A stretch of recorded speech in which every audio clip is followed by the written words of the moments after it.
사회적 법익에 관련된 죄와 관련돼 가지고는 기본적으로 우리가 이제 시험에 나오는 거는 전부 다 문서에 관한 죄예요, 주로. 그다음에 이제 방화죄와 관련돼 가지고는 결과적 가중범위에 관련된 문제로서 방화죄와 관련된 것들이 조금 나오고, 그다음에 이제 문서에 관한 죄로 나오기 때문에 뭐 두 군데만. 그다음에 도박죄도 한번 나왔었는데 도박죄는 뭐 다른 쟁점으로 주로 나왔던 거고, 그러니까 핵심적인 쟁점은 문서에 관한 죄를 정확히 파악하는 거. 그다음에 방아죄와 관련된 몇 가지 내용들을 정확히 파악하는 게 사회적 법이 관련된 범죄에서 뭐 핵심적인 사항이다. 그렇게 보면 될 것 같고, 그다음에 이제 뭐 객관식용으로 이 공안을 해야 하는 죄와 관련돼 가지고, 이 공안을 해야 하는 죄에 대해서 우리가 범죄단체 조직죄가 있죠.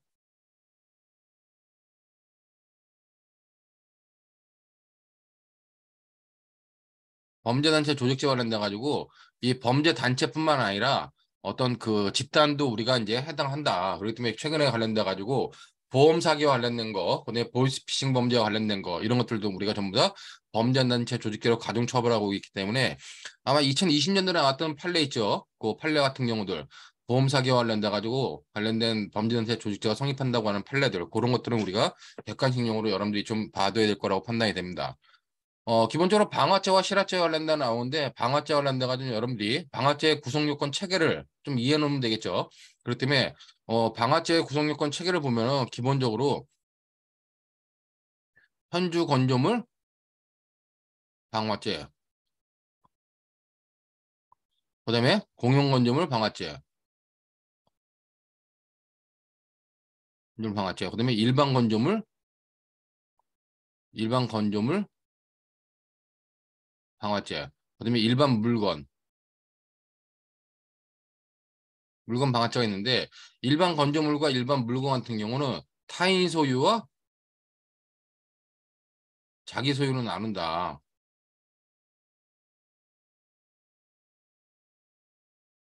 타인 소유, 자기 소유로 나눠가지고 이 범죄 관련돼 가지고 우리가 기본적으로 여기 보는 것처럼 이렇게 이런 상태. 요 위의 범죄들은 추상적 위헌범이고 밑에 범죄들은 구체적 위헌범. 즉 추상적 위헌범의 형태로 돼 있고, 위헌범의 형태로 돼 있고, 밑에들은 우리가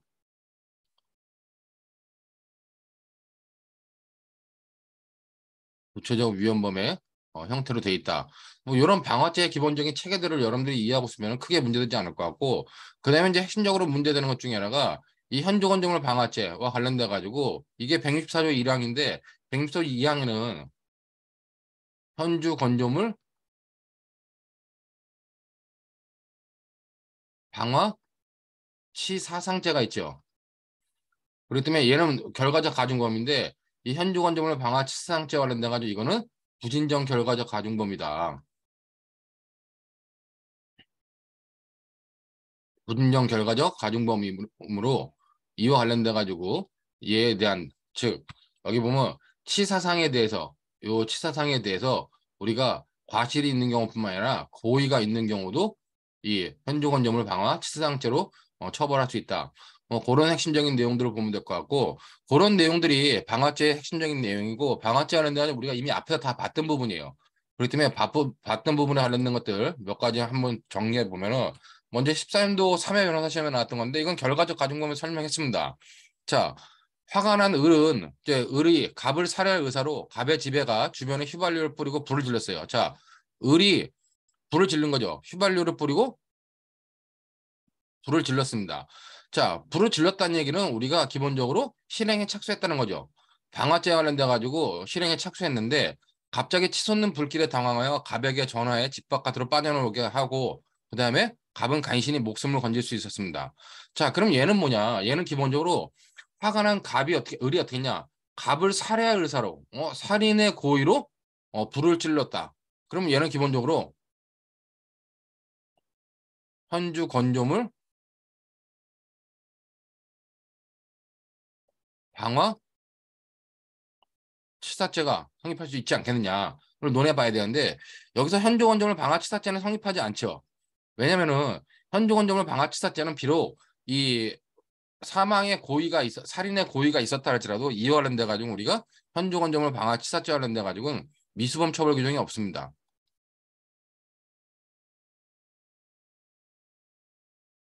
미수범 처벌하지 않기 때문에 기본적으로 얘는 기본적으로 이 현주건조물 방아치사죄로 처벌받지 못한다. 다만 이 살인의 고의로 현주건조물에 불을 질렀기 때문에 단지 불을 지른 것 관련돼 가지고 현주건조물 방화죄가 성립하느냐 관련돼 가지고 실행에 착수했는데 어떻게 했어요? 실행에 착수했는데 기본적으로 불을 질렀다. 실행에 착수해놓고 이제 불을 질렀는데 관련돼 가지고 기본적으로 얘가 현주건조물 갑자기 치솟는 불길에 당황했다. 그때 현주건조물 방화죄가 성립하고 갑자기 치솟는 불길에 당황해가지고 가백의 전화에 집 바깥으로 빠져나오게 했다. 관련돼 가지고 살인행위를 한 건데 살인행위 관련돼 가지고 미수에 이르렀죠. 이 미수 관련돼 가지고 갑자기 치솟는 불길에 당황했다는 것 관련돼 가지고 이것을 중지범을 인정하지 않을 것 같으면 장애미수가 될 것이고 두려움에 한 것들을 두려움의 범죄를 중지한 것도 중지성을 인정한다, 자의성을 인정한다 그러면은 이거는 이제 중지미수가 될 것이다. 뭐 그런 의미로 여러분들이 관련된 내용들을 파악해 두면 될 것 같습니다. 모의 시험에도 또 비슷한 문제가 나왔었는데 주식 투자에 실패하여 큰 빚을 진 구청 건설과 공무원 갑은 어떻게 했냐?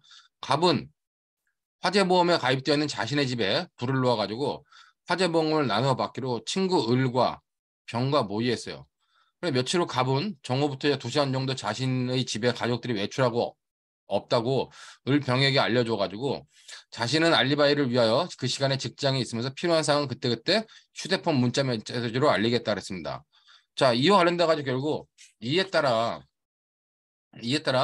을병은 그날 정오 갑의 집안으로 화염병을 던져 불을 놓고 도망쳤습니다. 집이 불에 타면서 유리창이 깨졌고 마침 갑의 집을 지나던 A가 파편을 맞고 전치 3주의 상해를 입었다. 뭐 기본적으로 이 갑을병의 행위는 뭐다? 갑을병의 행위는 기본적으로 공동정범에 해당하는 거죠. 그렇기 때문에 기본적으로 얘네들은 뭐 갑을병은 현주 건조물 사람이 있는 현주 건조물 방화 치상죄가 되겠죠. 왜? 불을 질러가지고 지나가던 A가 파편을 맞아가지고 전체 3주의 상해를 입기 때문에 현주건정을 방화치상죄가 성립하는데 이에 대해서 갑을병은 전부 다 공동정범에 뭐 책임을 진다. 그런 의미로 여러분들이 받으면 될 것 같습니다. 그다음에 관련돼 가지고 14년 모의 시험에 대해서 이제 결과적 과정에서 역시 설명했던 건데 요거는 좀 여러분들이 잘 봐야 되는 것 중에 하나가 갑이 자신의 아들 을한테 음 을한테 이제 전처를 죽이라. 전처 A 그 현재 재혼에 살고 있는 A를 죽이라고 교사를 한 겁니다.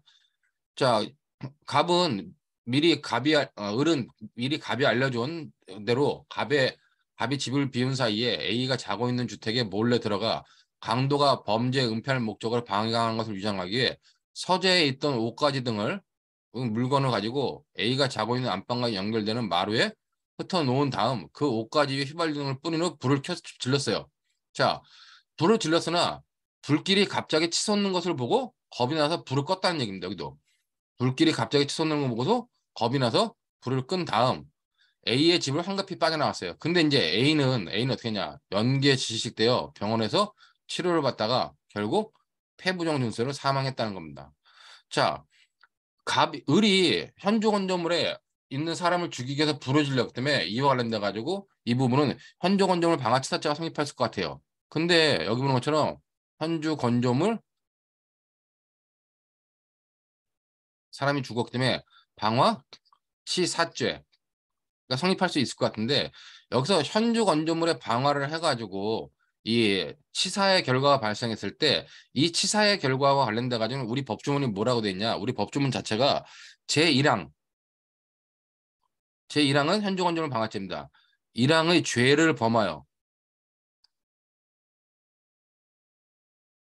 범하여라고 규정이 돼 있어요. 자, 그렇다면 현종원조물 방화치사죄한테는 제1항에 현종원조물 방화죄를 어, 범하여라고 돼 있다면 이 제1항의 죄를 범하여라는 말은 바로 기수를 의미하는 겁니다. 근데 얘는 지금 현재 불을 질렀으나 독립적으로 불을 질렀다고 하는 실행의 착수가 있었는데 독립적으로 타들어가기 전에 불을 끄고 빠져나온 거예요. 그러면 이 현종원조물 방화죄와 관련돼 가지고 얘는 결국 실행의 착수 같은 경우는 인정된다. 근데 독립면소설인 다수결과 판례 입장에 따르면은 얘가 기수가 됐느냐 관련돼 가지고 기수는 되지 않았다는 겁니다. 즉 미수란 얘기죠. 얘는 미수에 해당하기 때문에 지금 이 현조건조물 방화치사죄로는 처벌을 할 수가 없다. 그렇기 때문에 이거 현조건조물 방화치사죄의 법조문을 정확히 알고 있냐를 물어보는 문제죠. 그렇기 때문에 관련된 현조건조물 방화치사죄는 성립할 수 없기 때문에 그러면 이 을에 대해서 무슨 죄로 되어 있냐? 결국 현주건조물에 불을 질렀다가 미수에 그쳤기 때문에 얘는 현주건조물 방화 미수가 되겠죠. 자, 현주건조물 방화 미수죄가 된다는 게 미수라고 하는 것은 우리가 추상적 위헌 범임에도 불구하고 미수죄를 처벌하는 특이한 케이스다 이 경우는 그다음에 이제 관련돼 가지고 A를 살인하기 위해서 죽였기 때문에 A와 관련돼 가지고 살인 관련돼 가지고 살인죄가 성립한다. 뭐 그런 의미로 여러분들이 생각하면 될 것 같습니다. 관련돼 가지고 뭐로 이런 의미로서 판단을 하면은 크게 뭐 어려움이 없다라고 판단이 돼요. 처음에 근데 2장 공중의 건강에 관련된 죄는 뭐 특별하게 볼 것이 없고 제 3장 이제 공공의 신용에 관한 죄 중에서 우리가 뭐 통화에 관한 죄, 유가증권 우표와 인지에 관한 죄, 문서에 관한 죄가 있는데 이 문서에 관한 죄가 가장 기본적인 범죄가 된다. 그렇게 여러분들이 좀 받으면 될 것 같습니다. 그렇기 때문에 문서에 관한 죄는 여러분들이 크게 여러 가지 범죄가 있지만 여기 보는 것처럼 이런 형태로서 즉 문서의 유형 위조를 처벌하는 문서 위조 변조죄, 위조 변조죄를 사문서와 공문서로 나누고, 근데 문서의 무형 위조를 처벌하는 허위문서 작성죄, 그렇기 때문에 관련돼 가지고 이 부분도 사문서와 공문서로 나눈다.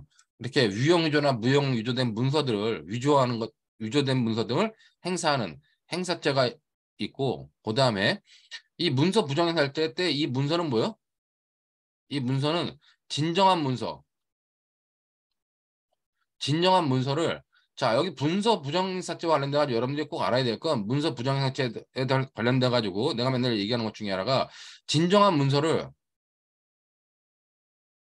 권한 없는 자가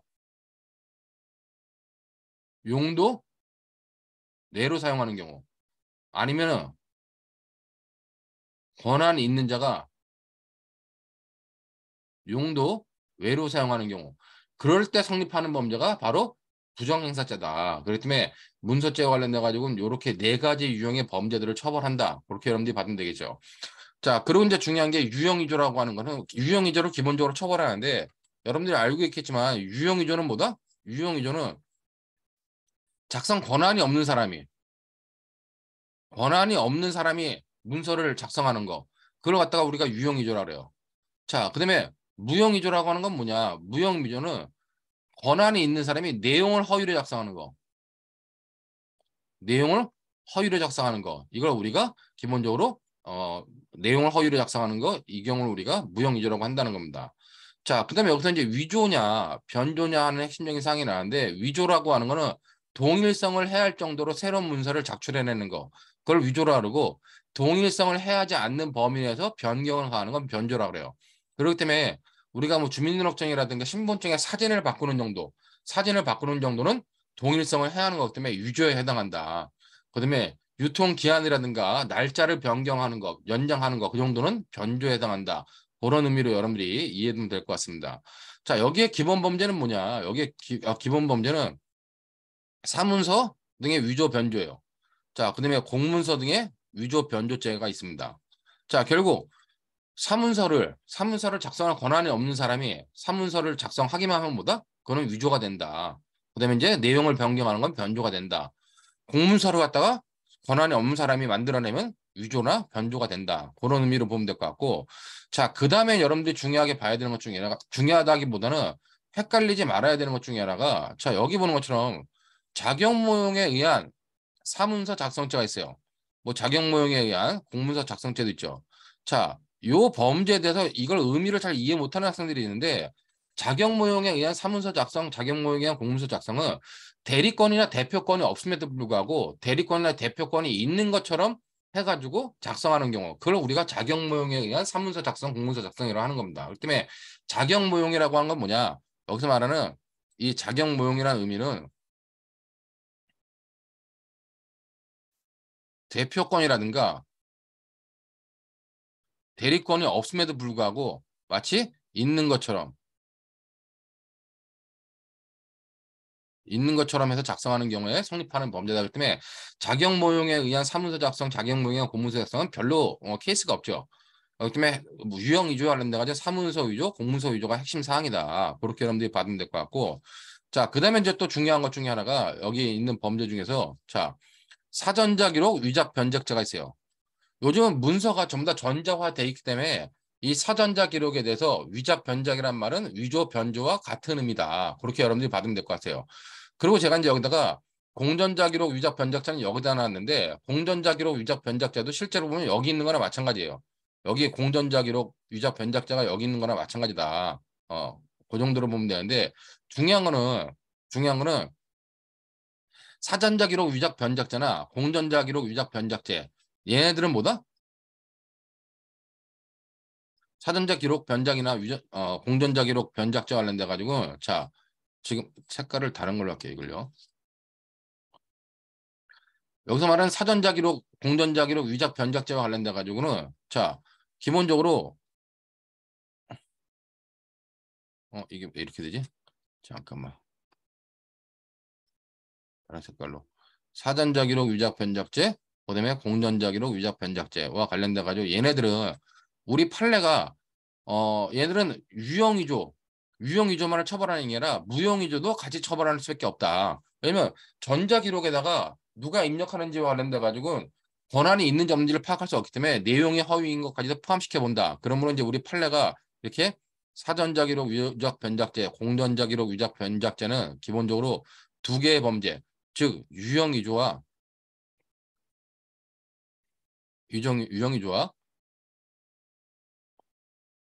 무형위조를 다 포함하는 그런 범죄 형태다. 그런 의미로 이제 보기 때문에 그런 의미로 여러분들이 봐두란 얘기입니다.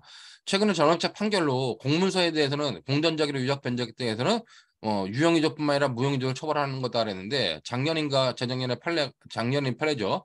어 저기 뭐야 코인 거래소, 가상화폐 거래소와 관련돼 가지고 사전자기록 위작 변작죄에서는 유형위조뿐만 아니라 무형위조를 같이 처벌하는 것이다. 그렇기 때문에 공전자기록 위작 변작죄와 동일한 법리를 그대로 구성하고 있다는 거. 그런 내용들을 여러분들이 이해하면 될 것 같습니다.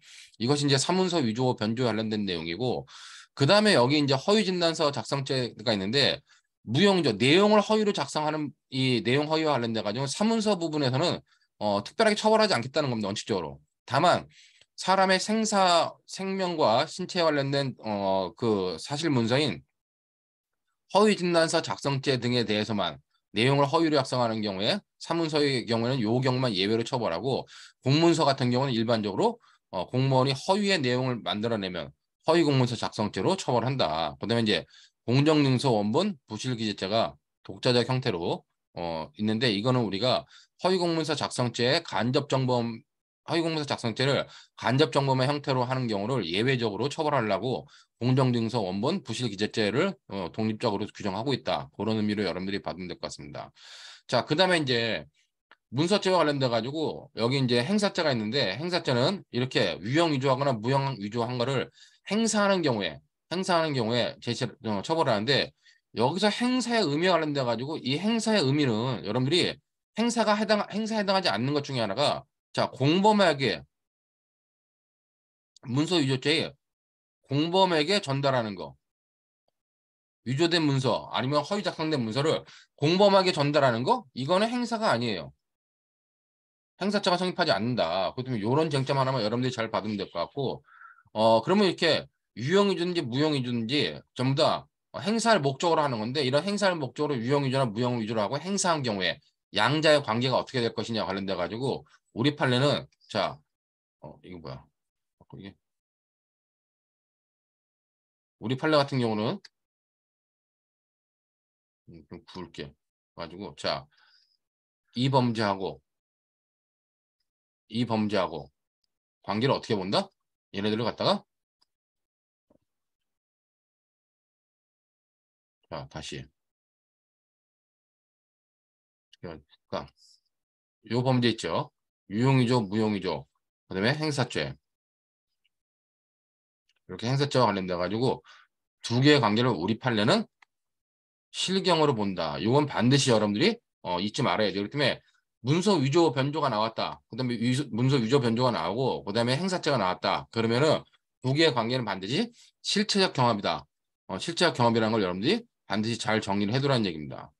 자, 그다음에 이제 이렇게 유형위조, 무형위조 이외에 위조 등의 문서를 행사하는 경우 이외에 또 생기는 것이 이 진정한 문서를 부정행사하는 경우. 권한 내에 용도, 권한 없는 사람이 용도 내로 사용하거나 권한 있는 사람이 용도 외로 사용하는 진정한 문서를 사용하는 사문서 부정행사죄, 공문서 부정행사죄가 있다. 이렇게 네 가지 유형의 범죄 형태로 나눠진다라고 여러분들이 이해하면 될 것 같습니다. 기본적으로 여태까지 시험 문제 나왔던 부분은 바로 이런 것과 관련돼 가지고 대부분에 나온 것들이 그러니까 뭐 주로 위에다 좀 정리할까 다시?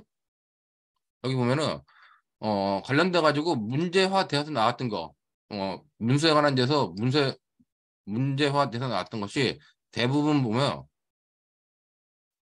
허위 공문서 작성죄, 작성죄의 간접 점검이 성립할 수 있느냐? 응? 자, 허위 공문서 작성죄의 간접 점검은 뭐야? 이거는 어 보조 공무원, 그 결제 권한이 없는 결제 권한자에 대해서 보조하는 보조 공무원인 경우, 보조 공무원인 경우 허위 공문서 작성죄에 간접 정범이 성립할 수 있다. 그러나 이런 허위 공문서 작성죄의 간접 정범으로 보조 공무원이 아닌 일반인은 허위 공문서 작성죄의 간접 정범으로 성립할 수 없다는 겁니다. 이것이 가장 핵심적인 쟁점이었다. 문서죄와 관련돼 가지고. 그다음에 또 두 번째 문제는 공무원이 문서를 만들어내는데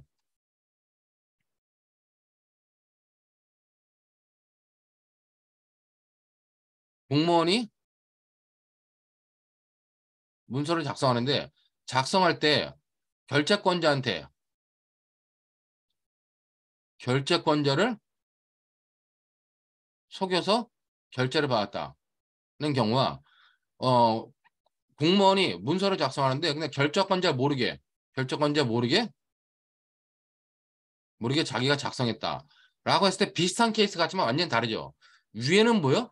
위에는 이 결재권자가 공문서 작성 권한이 있는 사람인데 이 사람은 허위 인정을 모르고 작성을 하기 때문에 허위 공문서 작성죄가 성립하지 않아요. 그러나 이 보조 공무원이 결재권자를 속여가지고 결재를 받았다. 그럼 허위 공문서를 만들어낸 거기 때문에 이와 관련돼가지고 이거는 위에서 봤던 허위 공문서 작성죄의 간접 정범이 성립한다는 겁니다. 자, 이에 대해서 아예 결재권자를 모르게 자기가 직접 만들었다. 이건 그냥 작성 권한이 없는 사람이 작성 권한이 없는 공무원이 문서를 만들어 놓기 때문에 이건 바로 그냥 공문서 위조가 된다는 겁니다. 자, 요런 것들이 핵심적인 사항이었고 요 사항들이 주로 이제 시험에 나왔던 부분이다. 그다음에 이제 문서에 관한 제와 관련된 가장 중요한 것 중에 하나 나오는 것 중에 하나가 세 번째로 나왔던 게 아직 본 시험에는 안 나왔는데 바로 연결 효과에 의한 상상력 경합. 이거는 제가 이제 총론할 때 설명했던 거기 때문에 연결 효과의 상상력 경합이 인정될 수 있겠느냐. 또 여러분들은 그냥 전체를 상상력 경합으로 처리하는 판례 입장에 처리하면 되겠죠. 이런 핵심적인 사항 등이 시험 문제에 나왔던 거의 뭐 기본 사항이다. 그렇게 여러분들이 이해되면 될 것 같습니다. 자, 그러면 이제 올해 변호사 시험이 나왔는데 올해 변호사 시험 자체도 역시 보면 허위 공문서 작성죄의 간접 정범이에요. 여기 보면 을은 과거 육군대위로서 육군사관학교에 재직하면서 납품 관련 시험 평가서를 기한하는 등 작성을 보조하는 담당 업무를 담당하던 중. 자, 얘가 뭐예요? 공무원이죠. 을이. 과거에 육군대위로서 근무했는데 그 근무할 때 뭐를 했냐? 납품 시험 평가서를 기한하는 등 그 작성을 보조하는 업무를 담당했어요. 자, 실제로 시험 평가서에 대한 결정 권한이 있는 것이 아니라 보조하는 공무원이었다는 겁니다. 그 보조하는 공무원이었는데 방산업체에 근무하는 고교동창 정으로부터 B 방산업체에서 생산하여 납품하려고 하는 탄환에 대한 시험 평가서가 필요하니 도와달라는 부탁을 받고 그 부탁에 따라 다른 업체에 대한 탄환 실험 데이터를 도용하여 실험 결과를 허위로 기재한 육군사관학교장 명의의 시험 평가서를 작성한 다음 그렇게 해서 그 정을 모르는 결재권자의 도장을 받았다는 겁니다. 자, 결재권자의 도장을 받았는데 결재권자는 허위의 내용인 문서를 공문서를 만들어냈지만 실제로 이 결재권자는 뭐예요? 허위성에 대한 인식이 없기 때문에 결재권자 자체는 뭐다? 얘는 허위 공문서 작성죄가 성립하지 않는다는 겁니다. 왜? 얘는 허위의 인식이 없죠. 즉 허위 공문서 작성죄에 고의가 없다는 겁니다. 근데 을은 어떡하냐? 을은 그 담당 그 업무를 보조하는 담당 공무원으로서 결정관자한테 허위의 내용인 문서를 갖다가 결제받아가지고 그 문서를 만들어내기 때문에 얘는 뭐다? 얘는 바로 작성 권한이 있는 것이 아니기 때문에 허위 공문서 작성죄의 간접 정범이 될 수 있다는 겁니다. 이것이 우리 판례 입장이죠. 자, 그렇다면 을한테는 허위 공문서 작성죄의 간접 정범입니다. 만약에 여기서 을이 자 이렇게 친구의 부탁을 받고 허위로 기재한 육군사관학교장 명의의 시험평가서를 작성했다라고 끝내버렸어요. 자, 그러면 육군사관학교장 명의의 문서는 육군사관학교장이 작성할 권한이 있는 거잖아요. 그렇기 때문에 이렇게 시험평가서를 작성했다. 그러면 어떻게 해요? 작성했다 끝나버리면 이와 관련돼 가지고 얘는 공문서를 작성할 권한이 없는 사람이 작성하기 때문에 이때는 바로 그냥 공문서 위조죄가 성립한다. 그렇기 때문에 그런 차이점을 여러분들이 이해하면 될 것 같습니다. 자, 의뢰 제출 관련돼 가지고 허위 공문서 작성죄 간접 정범 성립 여부가 문제되겠죠. 그렇기 때문에 얘는 당연히 허위 공문서 작성죄 이와 관련돼 가지고 간접 정범을 인정하는 견해가 있고 간접 정범을 부정하는 견해가 있어요. 그러니까 부정하는 견해는 뭐냐? 이 허위 공문서 작성죄라고 하는 것은 작성 권한이 있는 공무원이 허위의 내용을 만드는 거기 때문에 작성 권한이 있는 공무원으로 엄격히 제한해야 된다라고 하는 견해도 있는데 이 견해들은 별로 없어요 지금요. 그렇기 때문에 대부분 다 허위 공문서 작성죄의 간접 정범을 인정하는 견해가 다수의 입장이자 판례 입장이다. 다수의 입장이다. 역시 판례 입장도 간접 정범을 인정한다. 그렇기 때문에 그런 의미에서 여러분들이 허위 공문서 작성죄의 간접 정범이 성립한다고 보면 될 것 같아요. 자, 이와 관련돼 가지고 그럼 이런 부탁을 한 정은 어떻게 되겠어요? 허위 공문서 작성죄 간접정범, 이 을이 허위 공문서 작성의 간접정범이고 얘는 허위 공문서 작성죄 교사범이 성립합니다. 자, 본문 33조에 의해서 신분범이 아니지만 신분범에 가공한 정의 대책은 뭐다? 허위 공문서 작성죄 교사범이 성립한다. 그렇기 때문에 그런 의미로 여러분들이 잘 받으면 될 것 같습니다. 자, 그러면 19년도 8회 변호사 시험에 나왔던 부분인데 여기 이제 이쪽 부분 보면 갑은 정에게 어, 갑은 정에게 을을 살해할 것을 부탁하고 이를 승낙한 정은 C를 을로 오인하고 C를 자동차로 들이받았으나 육지의 상해를 가한 데 그쳤어요. 자, 결국 이 정이 어떻게 했냐? 정이 관련돼 가지고 객체의 착오를 일으킨 거죠. 객체의 착오를 일으킨 경우 이제 을을 살해달라는데 C를 오인하고 C를 자동차로 들이받는데 육주의 상해를 가한 겁니다. 자, 그랬을 때 이 갑한테는 피교사자의 피교사자의 객체의 착오가 어떤 것으로 변할 것이냐. 즉, 이 교사자인 갑한테는 방법의 착오로 평가할 것이냐. 아니면 역시 그냥 객체의 착오로 평가할 것이냐. 관련된 피교사자의 객체의 착오에 관련된 논점이죠. 이건 우리가 총론상에 봤던 것이고, 자, 중요한 거는 이제 신고를 받고 출동한 사법경찰관 P2가 이 정을 적법하게 체포했어요. 그다음에 인적 사항을 확인하자 이 정은 어떻게 했냐? 정을 긴급 체포한 잠깐만 이걸 P2가 사경 P2가 정을 긴급 체포했는데 정이 어떻게 했냐? 정은 자신의 친형 D의 운전면허증을 제시했습니다. 자신의 친형 D의 운전면허증을 제시하였고 정은 피해자 신문을 받은 후 P2가 작성한 피해자 신문 주소를 교부받아 열람하고 그 조서 말미에 D 명의로 서명 날인한 다음 피해에게 건네주었습니다. 자, 이와 관련돼 가지고 기본적으로 뭐 이거 객체 착오 문제는 차지하고 여기서 중요한 거는 정이 자신의 친형 D의 운전면허증을 제시한 것 관련돼 가지고 D의 운전면허증은 뭐예요? 친형 D의 운전면허증 이 D의 운전면허증은 D한테 사용 권한이 있는 거고, 그다음에 이 D의 운전면허증이라고 하는 운전면허증 두 가지 용도가 있죠. 신분 확인용과 신분 확인 기능과 그다음에 운전 자격증명, 운전 자격증명이라고 하는 두 가지의 용도가 있다는 겁니다. 자, 근데 이제 정의 사용했어요. 이렇게 정의 사용한 건 뭐냐? 정의 사용은 결국 권한이 권한이 없는 사람이 경찰관이 신분을 물으니까 신분 확인용으로 제시한 거죠. 그렇기 때문에 용도 내로 사용했기 때문에 정의 이렇게 형의 주민등록증을 사용한 경우는 이거는 우리가 공문서 부정행사죄에 해당한다. 그렇기 때문에 여기 본 것처럼 공문서 부정행사죄가 성립 여부를 한다. 부정행사죄가 성립한다. 뭐 기본적으로 인적사항 확인용으로 제시한 D의 운전면허증은 공문서에 해당한다. 그다음에 사용 권한 없는 자인 정의 용도에 따라 신원 확인용으로 사용하기 때문에 부정행사에 해당한다. 그러므로 여러분들이 부정행사죄를 논할 때는 반드시 이렇게 작성 권한이 없는 사람이 용도 내로 사용하는 경우, 그다음에 권한이 있는 사람이 용도 외로 사용하는 경우인데 권한이 있는 사람이 용도 외로 사용하는 케이스는 별로 없어요. 대부분 다 권한이 있는 사람이 용도 내로 사용하는 경우에 성립하는 범죄가 공문서 부정행사죄다.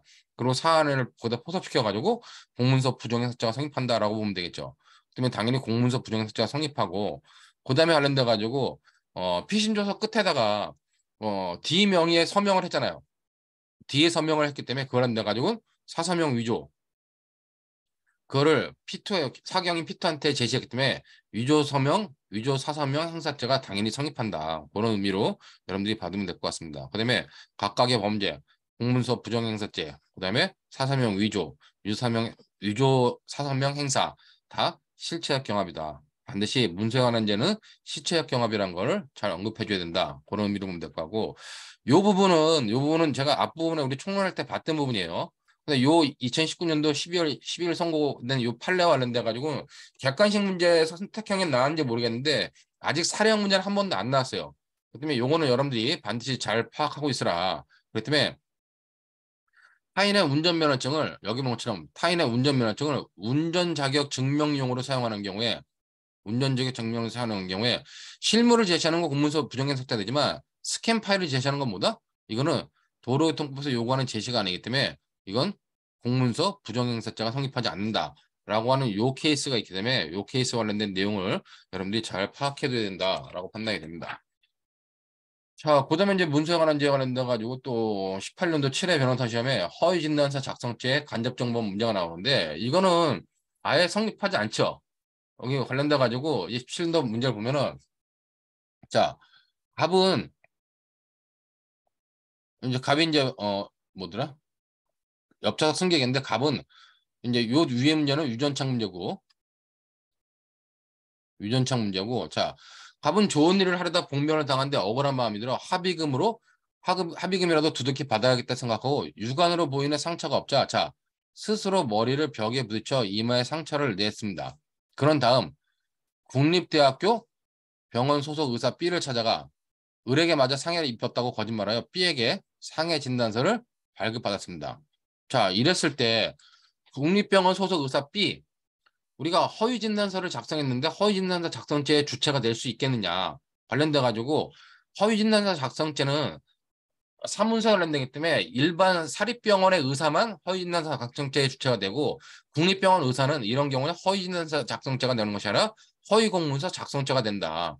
그러면 이 병원 의사 B한테 허위 진단서 작성죄가 성립하겠냐? 성립하지 않죠. 왜냐면 이건 허위라고 하는 내용 상처가 허위가 아니라 상처가 있는 대로 진단을 했기 때문에 B한테는 성립하지 않는다. 그러면은 이 갑이 허위 진단서 작성죄에 혹시 간접 정범이 될 수 있겠냐? 역시 간접 정범 성립하지 않죠. 왜? 이 소속 병원 국립대학교 병원 소속 의사 B의 업무를 보조하는 보조 공무원이었냐? 보조 공무원이 아니라 얘는 그냥 일반인이었어요. 그렇기 때문에 일반인인 갑은 허위 공문서 작성죄에 간접 정범도 성립하지 않는다는 겁니다. 관련돼 가지고 이렇게 결국 허위 진단서 작성죄 또는 허위 진단서 작성죄에 간접 정범이 성립하느냐? 성립하지 않는다. 그런 의미로 여러분들이 받으면 될 것 같아요. 요 당시에 이제 채점 기준 관련돼 가지고 여기 보면 상해 진단서를 발급받고 제시한 행위 그랬는데 허위 진단서 작성팀이 동행사자의 간접 정보는 성립하냐? 당연히 성립하지 않아요. 왜냐면 관련돼 가지고 공무원이 아닌 의사로만 한정되기 때문에 B의 허위진단 작성죄는 성립하지 않고 갑의 간접 정보 성부와 동행사자도 문제되지 않는다. 근데 관련돼 가지고 여기처럼 그러면 허위공문서 작성죄 간접 정보원 및 허위공문서 작성죄가 성립하느냐? 역시 얘와 관련돼 가지고 일반인이기 때문에 성립하지 않는다. 그렇기 때문에 여기서처럼 허위공문서 작성죄의 주체는 신분을 가진 자만이 범할 수 있는 진정신분범이므로 일반인인 갑은보다 정범 적격이 없어 간접 정범이 성립하지 않는다는 겁니다. 올해 시험에 같은 것좀 간접 정범이 성립하려면 최소한 보조 공무원이라는 공무원의 지위는 있어야 돼요. 그렇기 때문에 성립하지 않는다. 그다음에 이제 공문서 부정행 사자가 성립하느냐 관련돼 가지고 이거는 사용 권한자와 목적이 특정된 공문서에 해당하기 때문에 거기에 해당하지 않으므로 아무 죄도 성립하지 않는다라고 하는 것을 여러분들이 받으면 될 것 같습니다. 그다음에 그런 의미로서 여러분이 받으면 될 것 같고 모의 시험에 나왔던 것 중에 하나가 여기 보는 것처럼 19년도 모의 시험인데 자 공무원 갑은 어떻게 했어요? 공무원 갑은 주민센터에서 일정한 요건이 갖춰진 경우 가계 곤란자에 대해 동장 명의의 직인을 사용하여 월 30만 원을 지급하는 내용의 복지 대상자 확인증을 발급하는 업무를 담당하고 있는 직원이에요. 자, 근데 어느 날 갑의 고교동창생인 F가 어떻게 해요? F는 자신이 복지 대상자가 아님을 알면서도 갑에게 현금 100만 원을 건네주면서 복지 대상자 확인증을 발급해달라고 부탁을 했습니다. 자, 현금 100만 원을 줬다. 이건 뇌물이죠. 그렇기 때문에 F 같은 경우는 이제 증례죄가 될 거고 이제 갑 같은 경우는 받았기 때문에 수뢰죄가 될 겁니다. 근데 부탁을 했는데 갑이 어떻게 했냐? 갑은 F가 10억 상당의 뭐 주택과 2억 상당의 외제차를 가진 자로서 복지 대상자가 아님을 알면서도 동장 명의의 복지 대상자 확인증을 발급해 주었어요. 자, 확인증을 자기가 직접 발급했습니다. 그럼 이거는 허위 공문서 작성죄냐? 아니죠. 허위의 내용을 작성해가지고 동장한테 결제를 받으면 허위공문서 작성죄가 간접적으로 되지만 이렇게 작성 권한이 없는 이 갑이 이제 발급해줬다? 이건 바로 그냥 공문서 위조가 된다는 겁니다. 공문서 위조가 되고 그다음에 이 공문서 위조가 되는데 복지 대상자 확인증을 발급해줬다는 얘기는 뭐예요? 위조가 되고 행사죄는 성립하냐 했을 때 이 행사죄는 성립하지 않겠죠. 왜냐면은 이와 관련돼 가지고 결국 뭐다? 이 공범관계인 F한테 전달하기 때문에 이건 행사죄는 성립하지 않는다. 그렇기 때문에 관련돼가지고 그런 의미로 보면 될 것 같고 갑의처럼 뇌물을 받고 이렇게 부정한 일을 했기 때문에 뇌물 플러스 부정처사를 했기 때문에 이에 관련돼가지고 수뢰 후 부정처사가 성립한다. 여기서 핵심적인 건 문서죄라는데 갑이 허위공문서 작성죄 간접정범이 되냐 공문서 위조죄가 성립하냐 했을 때 이 갑에 대해서는 그냥 공문서 위조가 성립한다. 그런 의미로 여러분들이 이해하시면 될 것 같습니다. 그렇기 때문에 여기 보는 것처럼 이 갑의 대책을 허위공문서 작성죄 간접정범으로 보면 안 돼요. 그렇기 때문에 여기 보는 것처럼 어, 공문서 위조죄가 성립한다. 이렇게 보면 될 것 같고 자 여기 보면 사안에서 복지 대상자 확인증의 작성 권한자는 동장이죠. 작성 권한자는 동장이고 갑은 동장을 보조하는 자이다. 그렇기 때문에 갑이 동장 명의의 허위 확인증을 작성하여 준 것. 이거는 공문서 위조에 해당한다. 밑에 것처럼 사안에서 갑이 동장의 결제를 받은 것이 아니라 업무상 가지고 있던 직인을 날인한 것이므로 허위 공문서 작성죄 간접 정보는 아니다. 그때 허위 공문서 작성의 간접 정보가 아니고 공문서 위조죄가 성립한다. 그다음에 이제 갑의 행위는 뭐다? 부정한 돈을 받고 부정한 뇌물을 받고 부정한 일을 실제로 했기 때문에 수뢰 후 부정처사죄가 성립한다. 그러면 이 수뢰 후 부정처사죄와 공문서 위조죄 관련돼 가지고 상상적 경합 관계에 있다. 보면 될 것 같고 그다음에 이게 연결 효과에는 상상적 경합이 안 되는 이유는 뭐냐? 공범자인 F에게 교방하는 행사죄는 성립하지 않는다는 겁니다. 그렇기 때문에 연결 효과에 의한 상상적 경합은 일어나지 않는다. 그 정도로 여러분들이 보면 될 것 같고 그다음에 이제 F의 죄책 관련돼 가지고 F 같은 경우는 뇌물 공유죄가 되겠죠. 뭐 증례죄가 되고 공문서 위조를 부탁했기 때문에 공문서 위조죄 교사범위 성립한다. 관련되기 때문에 그런 의미로서 여러분들이 관련된 내용들을 보면 될 것 같습니다. 그다음에 이제 18년도 사기죄 관련돼 가지고 사실관계 3에서 뭐 가배 죄책을 논하시고 그랬는데 이것들은 이미 사기죄에서 봤던 부분이기 때문에 뭐 넘어가도록 하고 역시 이제 관련돼 가지고 여기 보면은 16년도 모의시험 보면은 병은 불신 검문을 받게 되는데 경찰관이 신문 제시를 요구하자 정이 어떻게 했어요? 병이 동생 D 명의의 운전면허증을 자신의 것인 양 제시했습니다. 그러면 사용 권한이 없는 사람이 운전면허증을 신분 확인용으로 제출했네. 그럼 이와 관련돼 가지고 이거는 공문서 부정행사죄가 성립될 수 있겠네. 라고 판단할 수 있죠. 근데 이제 문제는 뭐냐? 그 운전면허증은 운전면허증 발급 업무 담당자 E가 운전면허의 취득 자격이 없는 D를 위해 부정 발급해 준 겁니다. 자, 근데 병은 그 사실을 모르고 있었어요. 자, 이와 관련돼서 검사가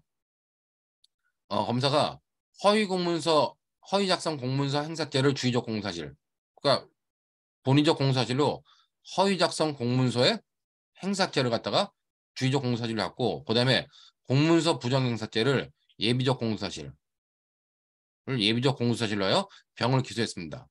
병의 변호인 입장에서 죄책을 무죄로 주장하기 위한 논거를 제시하라. 자, 그러면 허위 공문서 작성 허위 작성 공문서의 행사죄가 성립하려면 이 문서가 허위란 걸 인식해야 되잖아요, 지금요. 근데 병은 뭐요? 그 사실을 모르고 있었죠. 병은 동생 D의 운전면허증이 허위 작성된 공문서라는 걸 모르고 있었기 때문에 이 D한테 같은 경우는 허위 공문서에 대한 인식이 없었다. 그러므로 허위 작성 공문서라고 하는 걸 몰랐기 때문에 그거를 행사한다는 고의 자체가 없다라고 변호사가 주장하면 될 것 같고, 공문서 부정행사죄 관련돼 가지고는 이때 공문서는 뭐야 돼요? 내가 공문서 부정행사, 사무소 부정행사 때 이 공문서는 진정한 문서여야 된다 그랬죠.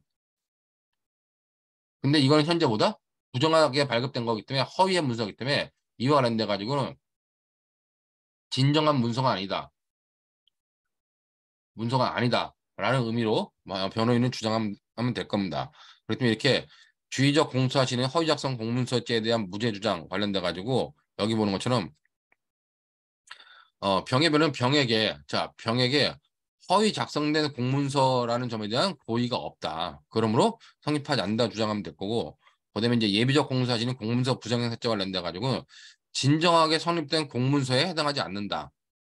그러므로 기본적으로 병한테는 범죄가 성립하지 않는다라고 하는 행위들을 이해하면 될 것 같습니다. 자, 그런 의미로 여러분들이 받으면 될 것 같고, 나머지 문제들도 여러분들이 이제 한번 쭉 봐보세요. 뭐 관련돼 가지고 요 문제 관련돼 가지고 이제 허, 저기 뭐야 14년도 모의고사 문제 관련돼 가지고는 그 연결효과에 대한 상상력 경합도 문제되는 사안이기 때문에 이걸 읽어보면 문서죄에 대해서 어떤 것들이 문제 되겠구나라는 것들을 판단할 수 있고, 그다음에 13년도 문제도 뭐 그렇게 어려운 문제는 아니에요. 그래서 좀 앞에 봤던 문제와 관련된 것들을 쭉 하는 것 때문에 특히 이 13년도 모의시험 문제는 우리가 아까 7회 변호사 시험에 나왔던 본시험 문제가 이 문제를 그대로 해서 나온 거기 때문에 뭐 크게 어려움이 없다. 뭐 그런 의미로 여러분들이 받으면 될 것 같습니다.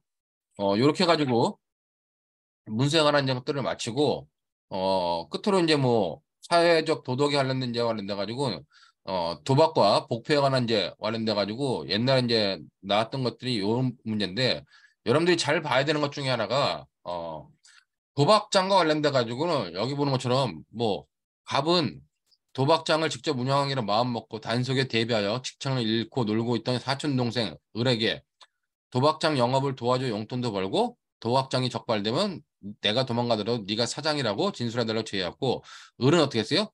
을은 갑의 제의를 승낙했습니다. 자, 이제 갑과 을은 도박장소 개설제에 뭐 공동정범이 되는데, 이 도박장소 개설과 관련돼 가지고 핵심 사항이 뭐다? 도박장소 개설제와 관련돼 가지고는 영리의 목적이 있어야 돼요.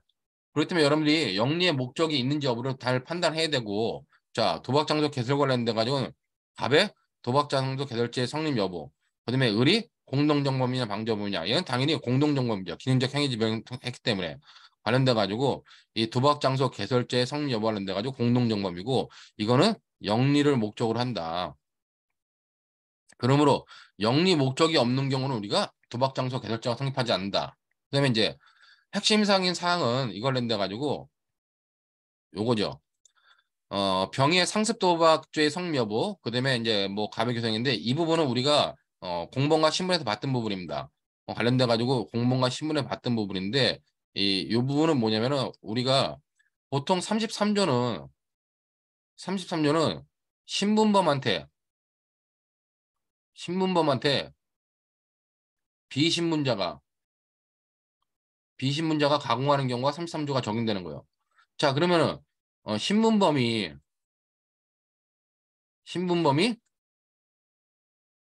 비신문범한테 가공하는 경우가 관련돼 가지고는 조문이 있느냐? 우리가 조문이 없다고 판단해 가지고 이거를